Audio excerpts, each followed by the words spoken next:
Raconter une des plus grosses story time de ma vie. À côté de ça, l'histoire avec le rappeur, c'était rien, c'était du pipi de chat. Je pouvais pas vous le raconter jusqu'à aujourd'hui parce que j'avais...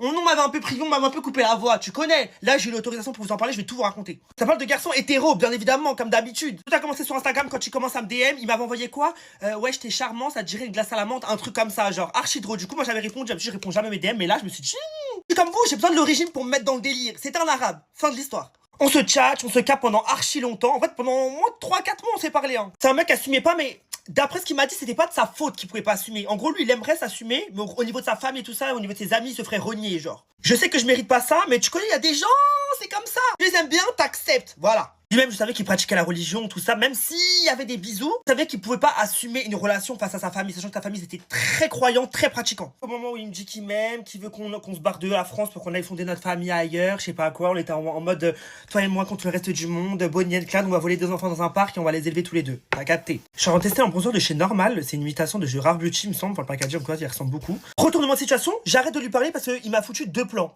Et moi, je suis un mec très compliqué, ça veut dire que je me fous 2 plans, pour moi, j'estime que t'es plus intéressé par moi, donc je ne suis plus non plus, donc je te bloque. Fin d'histoire.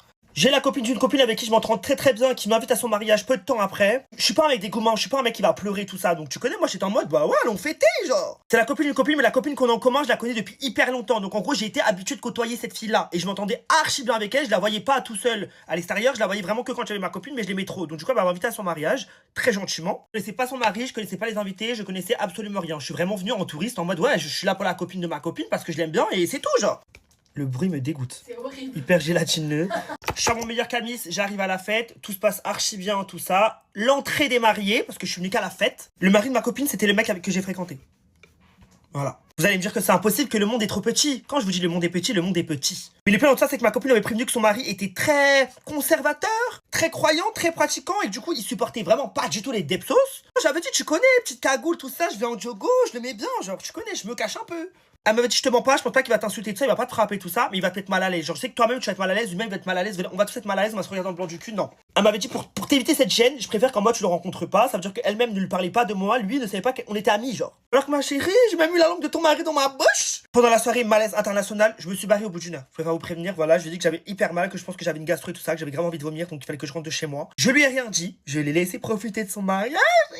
On sera tous d'accord sur le fait que je ne pouvais pas parler ce jour-là, c'était impossible. Je voulais pas non plus diquer la vie de son mari et du coup lui le mettre dans la merde parce qu'en vrai de vrai, à part me foutre de plan, il m'avait absolument rien fait. J'avais pas envie, tu vois, je sais pas comment expliquer. Parce que quand tu balances un truc comme ça sur quelqu'un, c'est vraiment sa vie qui s'effondre. Tu vois, il peut perdre sa famille, il peut tout perdre, genre ses amis, son entourage. Le mec il fait quoi? En vrai, imagine, il se quick. Ça sera de ma faute, genre. Mais en même temps, j'étais obligé de... Enfin, je devais la vérité à ma copine, genre en mode, même c'est pas ma pote de ouf, je devais lui dire en mode, elle s'est mariée avec un mec qui aime les hommes, genre. Tu vois? Je me suis dit qu'il fallait que je trouve un entre-deux en mode ne pas le faire cramer, mais en même temps que ma copine se rende compte des choses, genre. Donc j'ai commencé à la voir de plus en plus avec ma copine, j'ai rien dit à personne, mais en gros j'abordais des sujets en mode ouais, imaginez votre mari, il aime les hommes et tout, ça se passe comment, genre en mode qu'est-ce que vous faites et tout ça, comment vous le prenez, tout ça. Et elle était grave en mode ouais, moi je sais que c'est impossible et tout, genre j'arrive même pas à me mettre dans la peau, j'arrive même pas à m'imaginer parce que je sais que c'est impossible, genre. Mago. C'est là que j'ai su que dans la vie, oh non, rien n'est impossible, ma chérie, je te jure. J'étais piégée. En vrai, je faisais plein d'allusions, je faisais plein de petits trucs, tu vois, en loose day, genre, elle voulait pas comprendre, genre, en mode, elle pourrait, dans sa tête, c'était rédhibitoire, en mode, c'était impossible, genre. Du coup, j'ai commencé à lancer des défis, en mode, venez, on fout tout dans le téléphone de nos mecs et tout, ce soir et tout ça. Bon, moi, je leur ai dit que j'avais un mec. Elle savait pas que mon mec, c'était le sien, mais bon, voilà. Parce qu'en gros, je leur racontais des story time sur TikTok et tout ça, en mode, qui faisait flipper, genre, en mode de tromperie et tout ça. Donc, j'ai dit, venez, on vérifie tout, c'est tout, on fait les trucs de fou, genre, que tout le monde fait. Le soir même, tous les trois, on fout chacun dans le téléphone de nos mecs, il se passe rien. Elle ne trouve rien, elle me dit ouais moi y a rien, je savais tout ça, je vous avais dit, il est grave sérieux tout ça, je sais que c'était impossible, il est trop dans la religion pour me tromper, c'est impossible. Je dis comme ça a l'air facile, hein. Tu te dis bon moi je vais le dire à ma copine, c'est ma copine normal, je vais lui dire, mais en fait vous vous rendez pas compte, tu sais qu'en gros la vie de cette personne, sachant que ma copine je sais que c'était une meuf, elle aimait trop le mariage et tout, enfin vous connaissez les arabes quoi, genre en mode pendant toute leur adolescence, pendant toute leur jeunesse, leur éducation tout ça, c'était en mode le but de ta vie c'est d'être marié, tu vois ce que je veux dire? Ça veut dire que je savais que si je lui disais ça, elle la meuf elle était au bout de sa vie, elle allait jamais se relever, genre moi j'avais peur d'avoir une mort sur la conscience ou quelque chose comme ça, moi ça me faisait stresser, genre. Supplément, moi je suis quelqu'un d'honneur, ça veut dire que lui je l'ai fréquenté, au nom même s'il m'a mis 2 plans, t'as vu, j'ai pas envie de ruiner sa vie non plus, ça veut dire que lui je pouvais pas le balancer et à elle je pouvais pas le dire non plus parce que j'avais peur en gros des conséquences que ça allait avoir sur elle, tu vois ce que je veux dire? Mais en même temps, je pouvais pas vivre dans le mensonge non plus, tu vois ce que je veux dire? Elle c'était chaud, au nom j'avais jamais le cul en queue 4 chaises. Vous me connaissez, je suis un mec anxieux, coup de stress à Marbella, je savais même pas quoi faire, je savais pas quoi dire, je savais pas à qui en parler. Bref, je voulais pas ébruiter le truc, je voulais pas que la personne elle parle à ma place, il fallait que je trouve quelqu'un de confiance et tout ça. Donc j'ai commencé à en parler à Clémence, sa meilleure amie. Clémence, elle m'a dit, il faut que tu trouves quelque chose pour qu'elle le découvre d'elle-même. et que c'est toi un peu qui la pousse à le découvrir. Tu vois ce que je veux dire? J'ai honte, hein, j'ai fait un truc horrible. Avec Clémence, on a fait un faux compte d'un garçon qui était un peu dans le même délire que moi, genre, et on a envoyé des messages à son mari. Ouais, c'est horrible. Je sais, je suis un très mauvais ami, mais oh non, c'est le stress qui m'a débordé, qui m'a pris de court. J'étais au courant, on a plus d'habitude, et moi j'avais acheté un rétroprojecteur pour son mariage. Et je sais qu'en gros, il regardait The Idol, vous voyez la série de Lily Rose Depp avec The Weeknd, vous voyez? Et je sais que ça, c'était que sur les sites de streaming, genre en mode illégal, et du coup, tu peux pas le regarder sur le rétroprojecteur. En gros, t'es obligé de le mettre sur ton ordi ou sur ton téléphone et faire recopie d'écran. Et je sais que c'est lui qui faisait recopie d'écran. Bref, non, je suis fou, tu vois? Donc je me suis dit, si on lui parle, qu'on lui envoie des messages et tout ça, pendant qu'il est avec elle et qu'il regarde leur série, genre le soir, elle peut tomber en mode sur le message, capter le message sur la télé, tu vois. Problème, il fallait qu'on arrive à avoir son numéro, il fallait aussi que quand il soit avec elle, il se mette pas en mode avion, bien évidemment. On a essayé plusieurs fois, et il se passait rien. Et le mec, il nous parlait comme si rien n'était. On n'arrivait pas à avoir son numéro, parce que le mec, il voulait Veski. Elle, à chaque fois qu'on lui envoyait des messages sur Snap et tout ça, ça s'affichait, mais en gros, je sais pas ce qu'il avait peut-être changé le prénom, j'en sais rien. Bref, on n'y arrivait pas. Un soir, elle m'annonce qu'elle est enceinte de lui. Là, c'était plus possible, je pouvais plus me retenir au nom, c'était devenu trop, tu vois. Et en fait, je me suis repensé dans ma tête, je me suis dit, attends, un mec qui se cache, c'est une chose. Mais un mec qui se cache, mais qui fait croire à une femme qu'il l'aime alors qu'il aime les garçons, oh non, c'est de la dinguerie. Tu vois ce que je veux dire? On peut pas faire ça. Genre, non, tu peux te cacher, mais t'as vu, fais pas souffrir quelqu'un, mais pas quelqu'un d'autre dans ton histoire. Tu vois ce que je veux dire? Donc du coup, je me suis dit, je prends mon courage de non, faut lui balancer, frère. Elle est enceinte de lui, genre, c'est de la folie.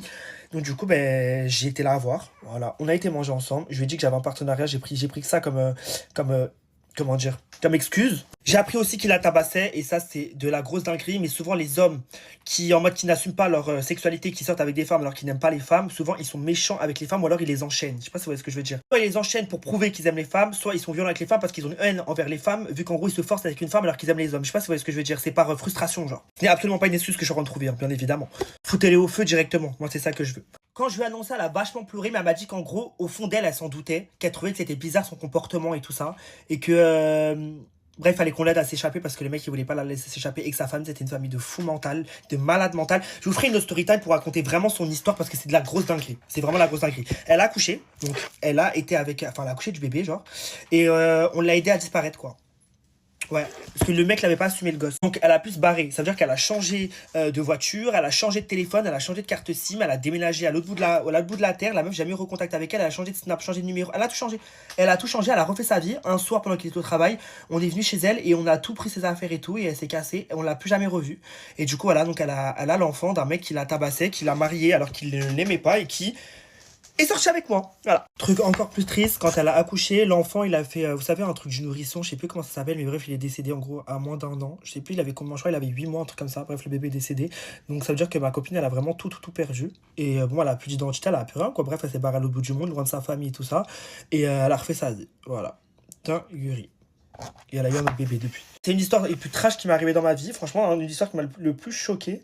Et que je me suis dit, en fait, c'est pas possible, j'attire les trucs pourris, en fait. Genre, j'attire le mal. Ça fait peut-être un an, il m'arrive rien, hein. Je m'en passe. C'est pour ça que je fais plus trop story time. Parce que dans ma vie, elle est grave calme. Genre, en fait, je pense que je me suis reconnecté avec mes énergies, tu vois, mes énergies positives. Donc, du coup, j'attire que des gens qui sont positifs maintenant.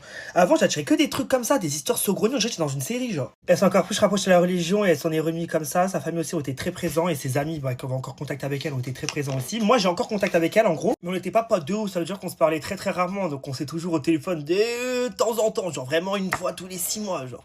Mais voilà. Bref, je vous montre le résultat final. Je me suis habillé simple, un petit t-shirt blanc, une petite veste comme ça. Et j'ai le jean en ensemble. J'espère que vous aimez.